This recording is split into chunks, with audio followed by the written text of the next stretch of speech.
Hi, colleagues. Nice to have you again on this channel. Please try to subscribe if you are yet to subscribe. No, you help us to keep going by subscribing to this channel. Thank you. Let's get straight into the video. In this video, I'd like to take us through the planning, but we'll follow a sample scenario of Alzheimer's to handle the planning station. The planning station is a written silent station. The allotted time is 14 minutes. Let's have a look at the marking criteria. We need to follow the guide as spelled out in the marking criteria. We want to follow the SMART sample as well. We want to be specific or simple. Your nursing problem needs to be measurable, achievable. It needs to be realistic and relevant, then time bound. But before we go ahead, we want to look at Alzheimer, just a brief look into what Alzheimer's disease is. So Alzheimer's disease is a progressive, degenerative, irreversible disease that affects the cognitive functioning such as reasoning, recall, memory, decision making, and all.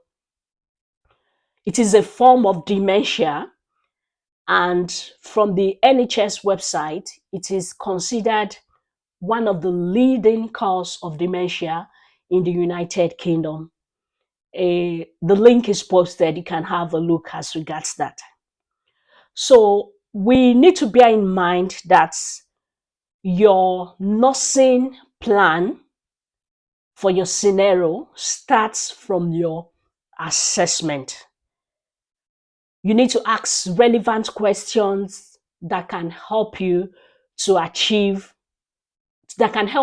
identify the problem, and that will lead to appropriate nursing intervention. If you are not able to identify the right problem by asking the relevant question and having a good look at your scenario, and that is why it is important to read your scenario and know what is expected of you, so that will help you to plan rightly. And one of the reasons why candidates fail the station is when you have a plan or a problem that is not relevant to your scenario, or you are planning on a problem that you did not discuss with your patient. So you will be given a guide. For example, you are expected to complete a plan of care on 2 relevant problems from your assessment. And just a point to note, in some scenarios, you might handle a pre-op case, and in your planning station, you will be required to carry out a post-operative planning for your case. Even though your assessment is a pre-op assessment, but in the planning station, they ask you to do a post-operative planning for your patient after a successful surgery. Your plan of care must be relevant, like I said. So now, as regards the Alzheimer's disease, we're going to look at the relevance problem, like general problem that can be presented by a patient with Alzheimer's disease. They may have memory impairment.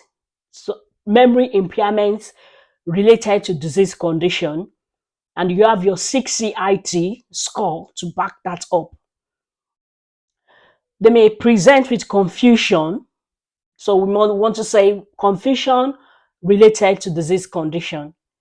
In some scenario, your patient may be anxious and you can have anxiety as your nursing problem. Patient may be agitated, so you can still go for anxiety as the nursing problem. They are likely to have behavioral issues and sometimes dehydration. You can have mood variation. You can have them bursting into tears, crying.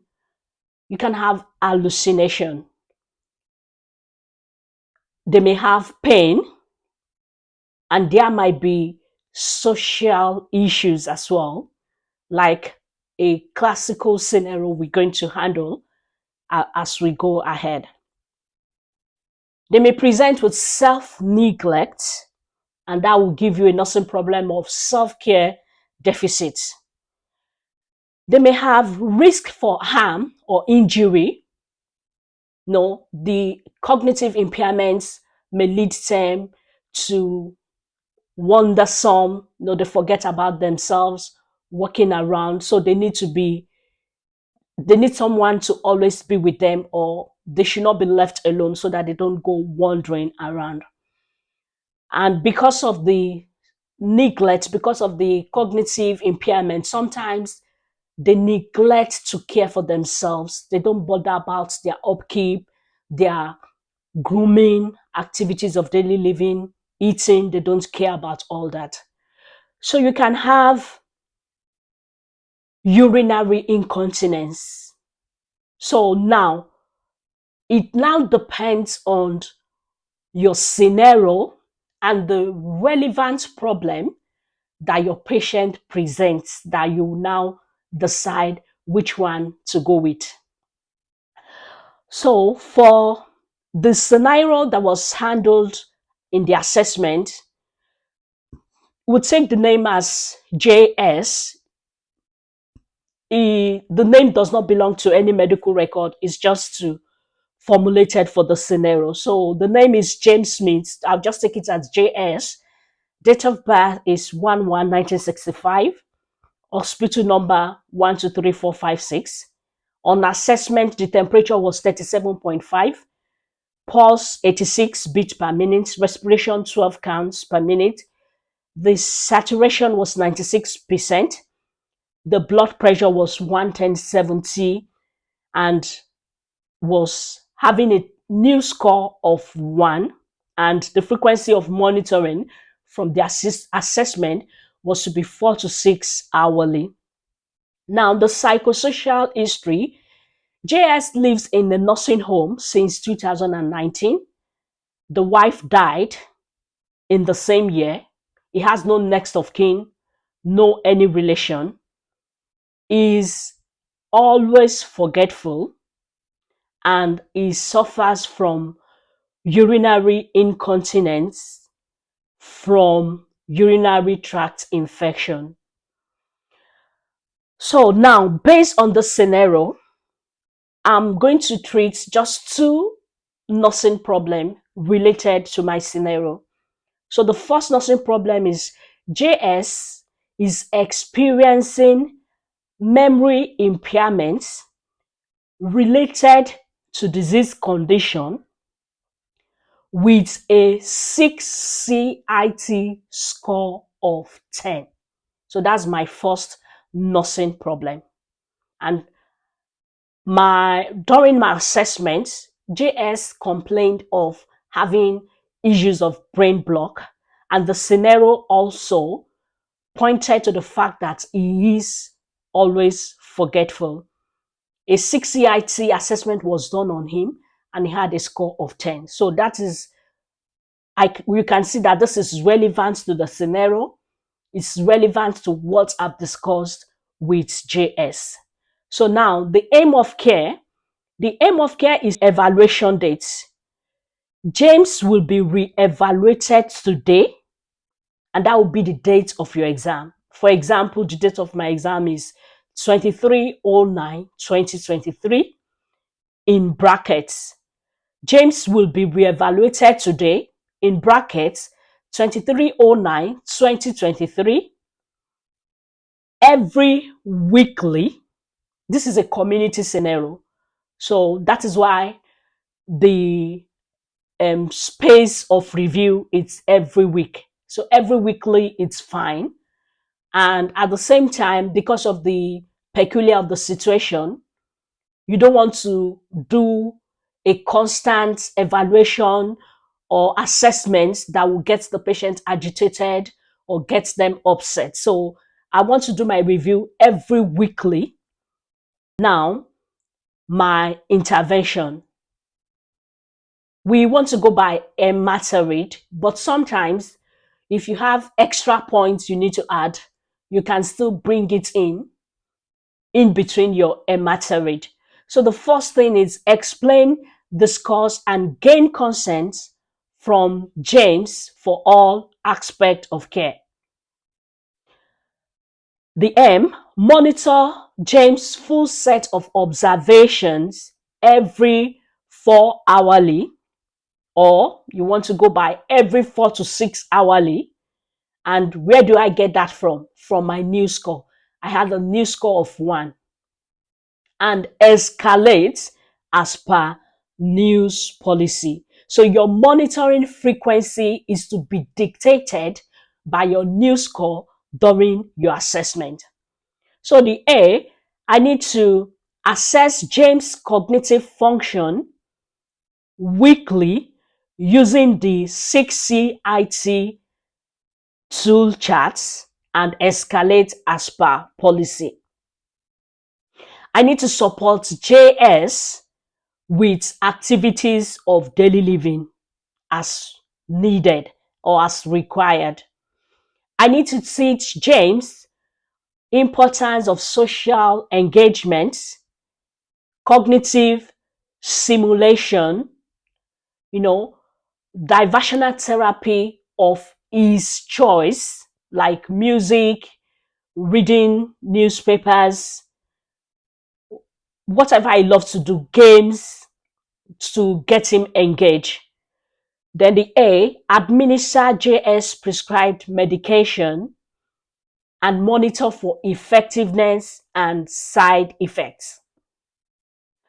So my R, I need to refer James to memory clinic. I can refer James to memory clinic because it's a cognitive memory issues. I can choose to refer James to the community mental health nurse team. James can be referred to the dementia team. He can as well be referred to the community GP. So you choose whichever one you want to go with for further plan of care. I instruct James to call 111 for non-emergency and 999 for emergency, or call the GP's number when he's in need of help. I want to ensure all aspect of care is documented. Yeah, you can either use memory impairment or confusion. It's still addressing the same problem. So this is a sample for confusion.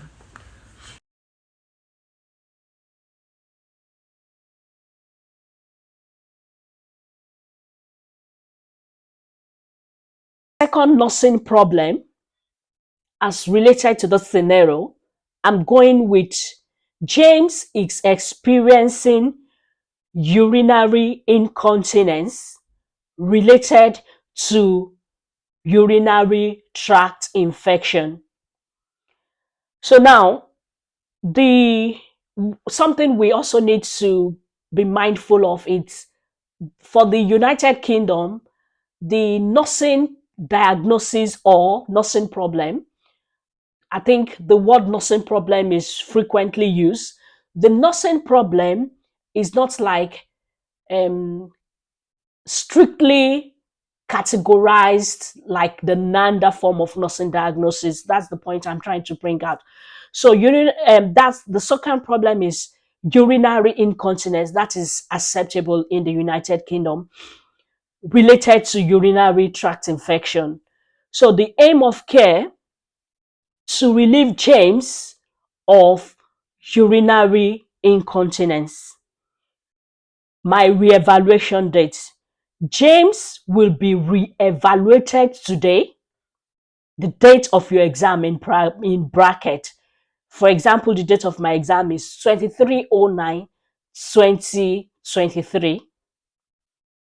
Every 2 hourly or sooner if clinical condition changes. Now, because it's the problem, the timing of your reevaluation is also dictated by the kind of problem you are addressing. So, because I have urinary incontinence, I want to reevaluate every 2 hourly. That's still acceptable. Now, my intervention: explain, discuss, and gain consent from James for all aspects of care. Monitor James' full set of observation every 4 to 6 hourly as per news charts and escalate as needed. Teach James on adequate hydration. Teach James to take at least 2 to 2.5 liters of water daily. Carry out a urine dipstick and escalate as relevant. Administer James prescribed medication, monitor for effectiveness and side effects. Refer James to the GP or medical team for further plan of care. I instruct James to call 111 for non-emergency, 999 for emergency, because this is a community scenario. I want to make sure I document all plan of care. Then the back page in Unified OSCE, we advise that for your planning station, this should be the first thing you will do.